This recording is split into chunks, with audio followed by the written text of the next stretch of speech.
Hello everyone, welcome to Maths IEC.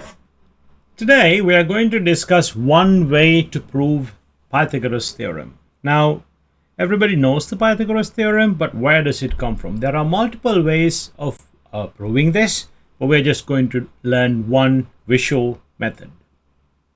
Now to start this, let's assume you have this triangle of one side length is A, the other side is B, and the hypotenuse is C.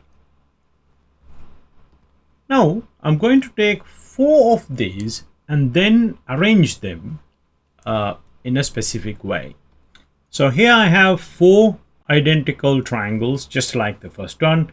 So I'm going to move them such that they form a tilted square in the middle.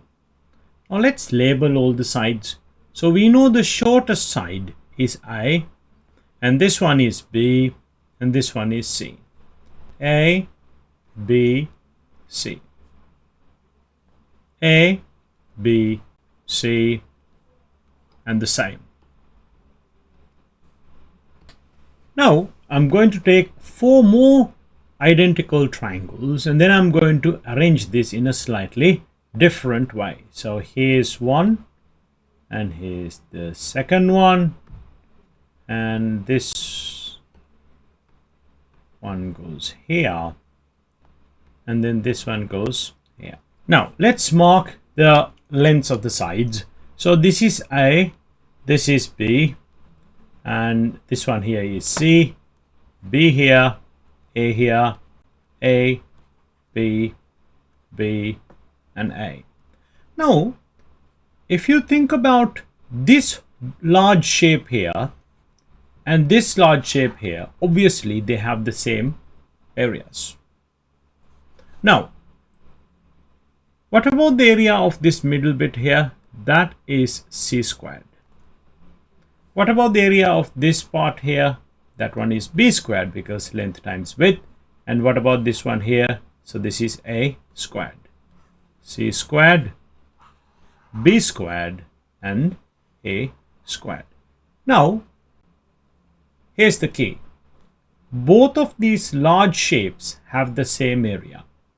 Now, if I take this, and this away from this, and this, and this away from that, they are exactly the same area because that's 4 times the area of one of the triangles. The leftover bits should be the same. So obviously I can see on the right hand side it's A squared plus B squared. On the left hand side is just C squared. So those areas must be the same. Now if you look at the original shape that we started with, that is the Pythagoras theorem. A squared plus B squared gives you C squared.